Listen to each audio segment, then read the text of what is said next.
current affairs. Assal sound రావద్దు. కావాలంటే current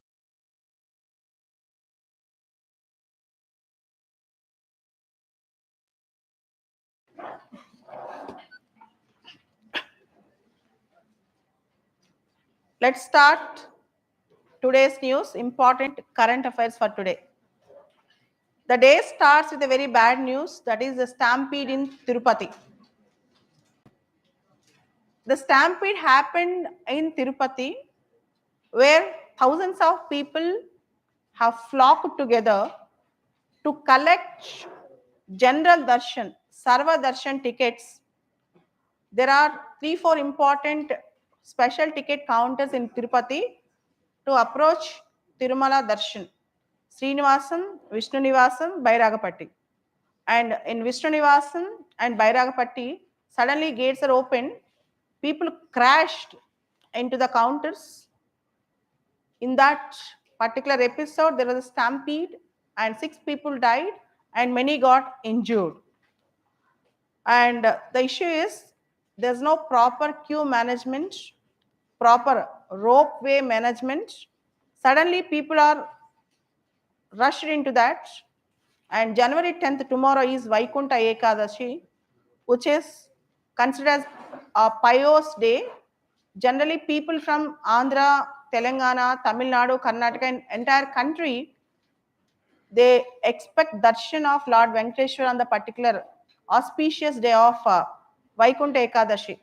More than 1,20,000 tickets will be sold on a particular 3-day period, January 10th, 11th, and 12th. But unfortunately, the first time in Tirupati, such a mishap has happened. A very bad incident was happened, and it was an avoidable incident in Tirupati. And we can safely say it is an avoidable incident. Proper precautionary steps to address the crowd and stampede should have been followed, particularly the people are devotees of Lord Venkateshwara, which is highly sentimental to us. It should not have happened in Tirupati. It was a very bad mishap from Andhra Pradesh today. Second important news is today is January 9th, Pravasa Bharati Divas. Pravasa Bharati Dinotsava Divas. From 2003 onwards, we are celebrating Pravasa Bharati Day or Divas. And this year, we are conducting Pravasa Bharati Divas in Bhubaneswar, Orissa. And we are also according Pravasa Bharati Samman Awards also, celebrating the vibrant spirit of Indian diaspora, led by youth, inspired by heritage. And January 9th is Pravasa Bharati Day because the greatest Pravasi, Mahatma Gandhi, have returned on the same day, January 9th, in the year 1915 from South Africa to India. And Delhi elections, voting for all 70 seats on a single phase in Delhi for Delhi Legislative Assembly. February 5th is election day and counting is on February 8th.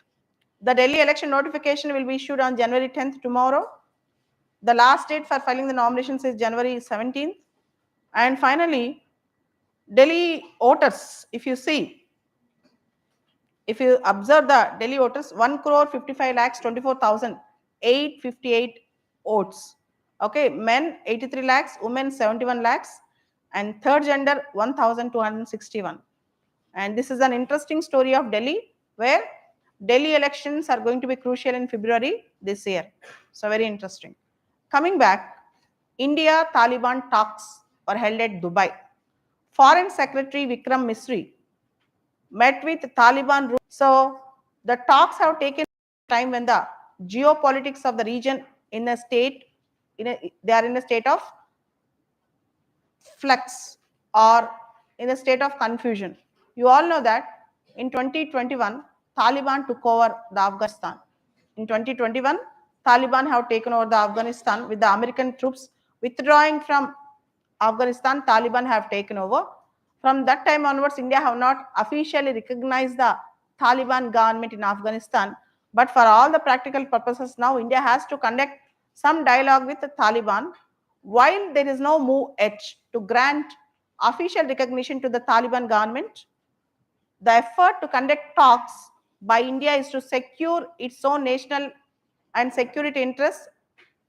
And coming back, converging and conveying India's readiness to respond to the urgent developmental needs of Afghanistan people.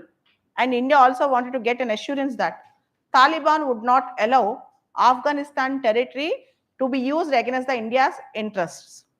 This is the first ever highest level of engagement between India and Taliban after Taliban took over the power in Afghanistan. And particularly the timing is very important where there is a direct clash between Taliban in Afghanistan and Pakistan government, where each other are attacking both the sides. In this context, you can observe Taliban India dialogue process, particularly foreign minister level dialogue process, which was held at Dubai yesterday. That was an interesting news. Coming back, BRICS. BRICS, Brazil, Russia, India, China, South Africa. BRICS was formed in the year 2009. Recently, Indonesia has formally joined BRICS. Iran, Egypt, Ethiopia, UAE, and Saudi Arabia joined last year. Brazil, Russia, India, China, South Africa, plus Iran, Egypt, Ethiopia, UAE, and Saudi Arabia. So now the 11th member is Indonesia. Turkey, Azerbaijan, and Malaysia, they have formally applied to become the members. Even Turkey, Azerbaijan, and Malaysia, they have formally applied to become members. Here you should understand, BRICS is a block of emerging economies. BRICS is considered as an alternative for Western dominated institutions. In the recent BRICS summit also, there was a discussion about alternative for dollar, de-dollarization of economy, and alternative for take a revenge on that. So Donald Trump also have indirectly spoken about this concept of de-dollarization, and America is not in favor of that. Coming back, in California state in America, in Los Angeles, there was a wildfire. More than 1,100 buildings have been burned, and at least 5 people are dead in wildfires burning across Los Angeles, making this one of the most destructive firestorms to hit the region in the recent past. More than 30,000 people, including Hollywood celebrities, left their homes as wildfires tore across Los Angeles in California yesterday. The exact cause of the immediate fire was unknown. Dry weather conditions and heavy winds are driving the fires very fast and making them difficult to control. People are saying that this wildfire might actually spread beyond and the worst is yet to come with respect to wildfires in Los Angeles. That was the news that is coming up from America, Los Angeles. Coming back, yesterday Prime Minister Modi ji have launched the first ever project under National Green Hydrogen Mission in Visakhapatnam. That was an important project. And data rules to be rolled out by mid 2025. Coming to Hindu paper today, the important headlines from Hindu paper today. Just what are the important things which we need to focus on Hindu today? Let's discuss. Data rules to be rolled out by mid 2025, says Ashwin Vaishnav. In 2023, we have Personal Data Protection, Digital Personal Data Protection Act 2023, based on Sri Krishna Committee recommendations and based on Puttaswamy versus Union of India right to privacy judgment. And recently, Government of India have released draft data privacy rules, wherein which children who are below 18 years of age should take their parental consent to open social media accounts. Data breach is seriously considered. Even data fiduciaries who actually collect our data, whenever data breach happens, they should immediately respond and they should immediately inform. Informed consent. For example, if data is taken for a particular purpose, it should be used only for that particular purpose.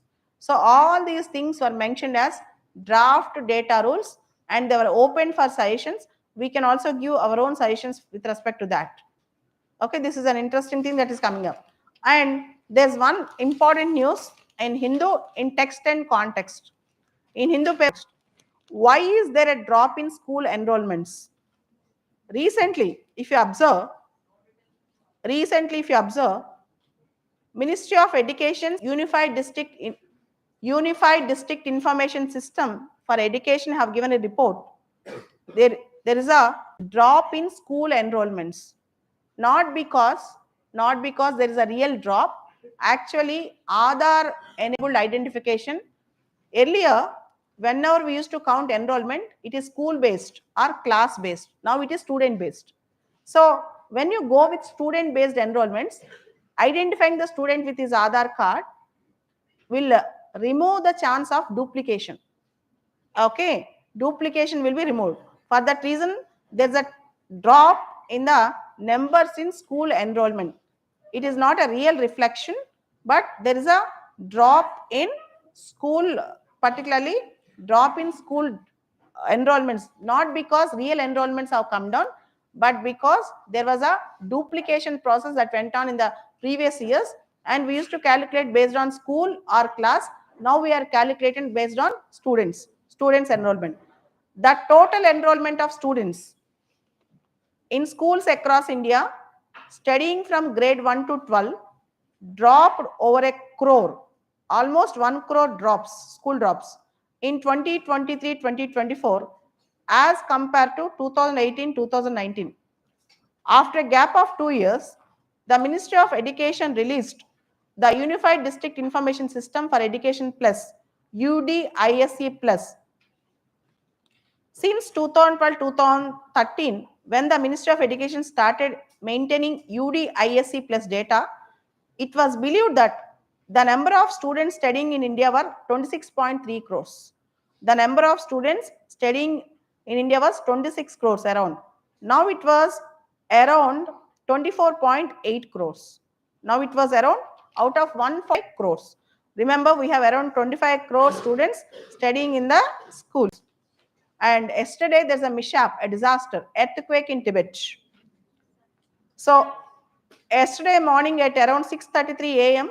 on January 7th, an earthquake with a magnitude of 7.1 struck Tibetan China and Nepal.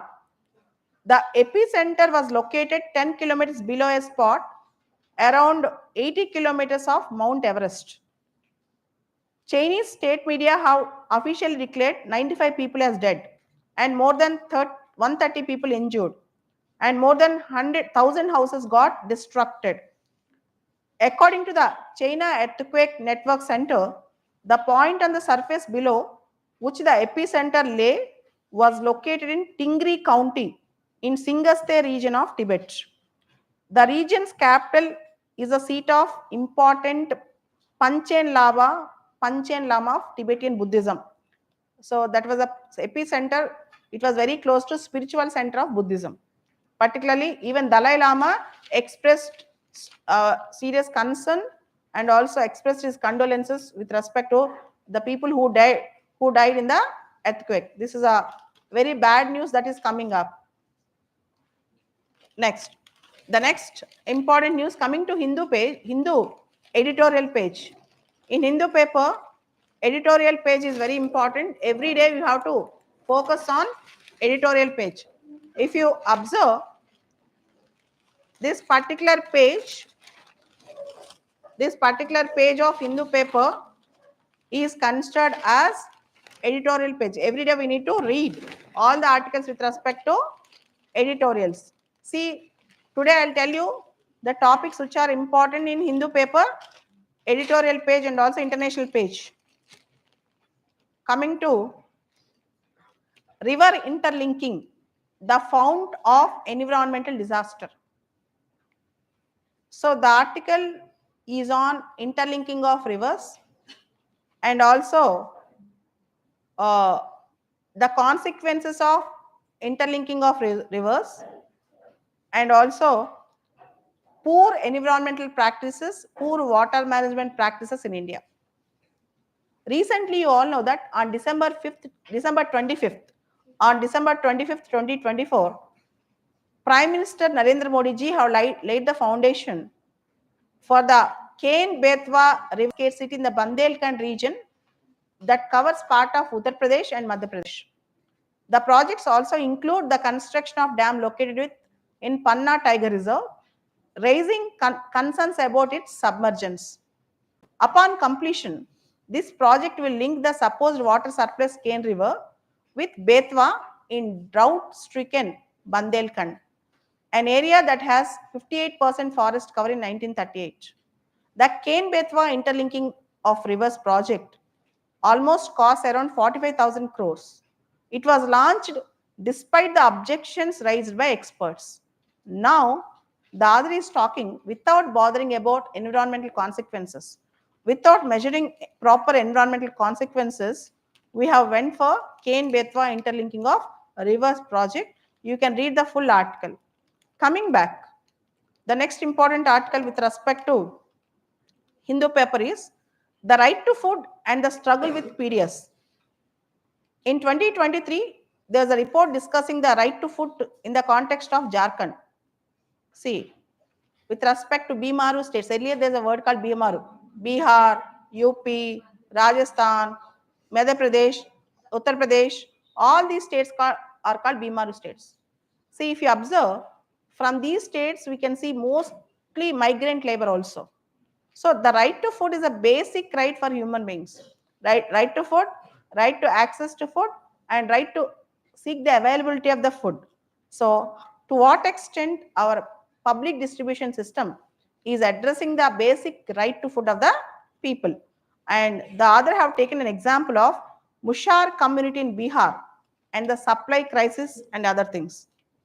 And next important article, uh, the center's share in states' revenue has surged in the last decade. It's a very important article with respect to center-state financial relations.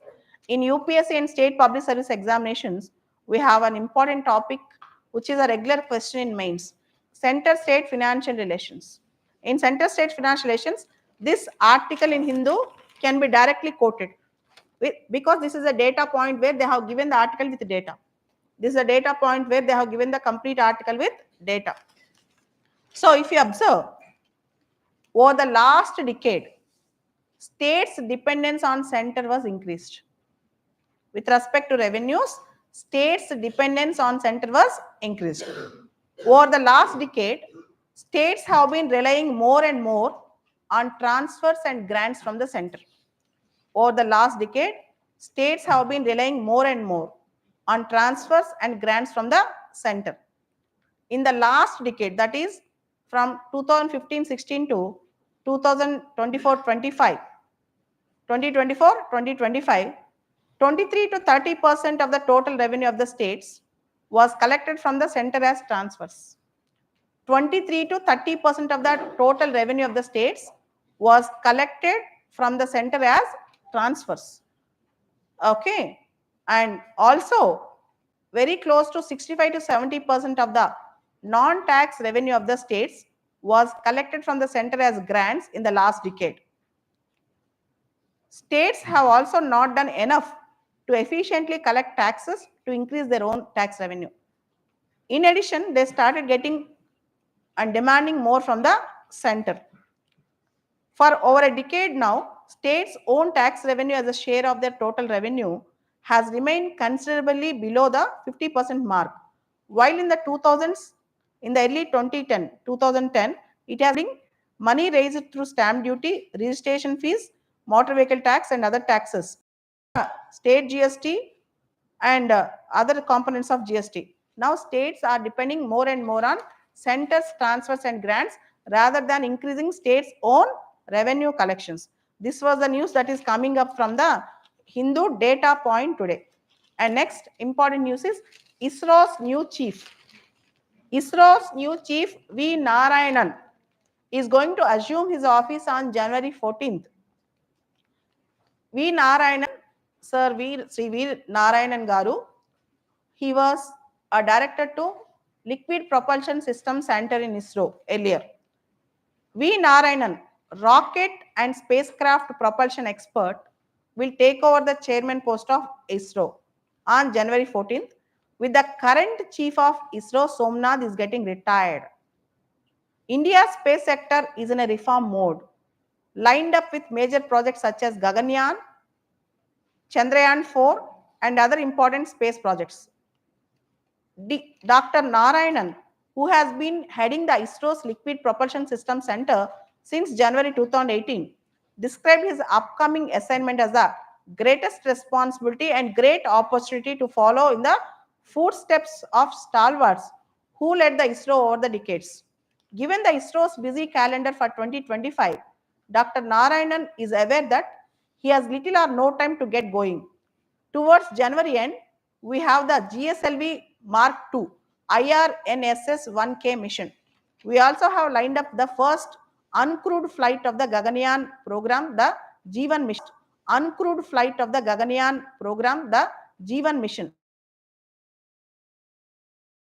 LVM-3 launch vehicle.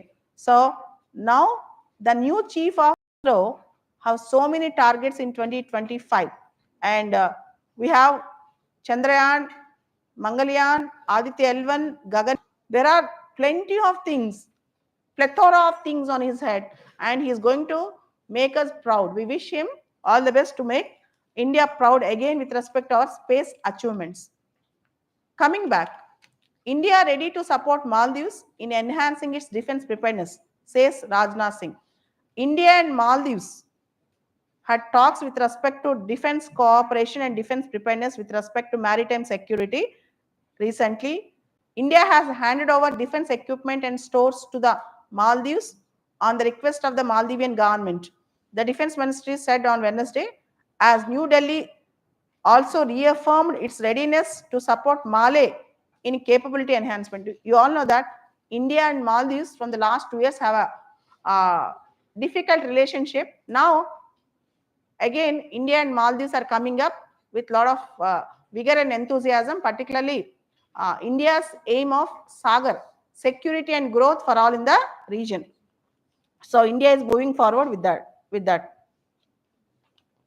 So coming back, our External Affairs Minister, Mr. Jaishankar, addressing the youth Pravasi Bharatiya Divas yesterday, said that India is technology and tradition. India is progressing within a democratic framework, balancing on the twin pillars of technology and tradition. Coming back, very famous filmmaker and poet Pritish Nandi passed away. He also got Karmavir Puraskar in 2008. And HMPV, human metapneumovirus. So, World Health Organization have said that no report of any unusual outbreak pattern of HMPV in China right now. Yes. Simultaneous elections, MPs on House Committee seeks more time for deliberations. So, House Committee with respect to simultaneous elections, they want more time for discussion with respect to challenges and possibilities and implementation levels of important news for today. And tomorrow, we'll come out with some other news. Thank you.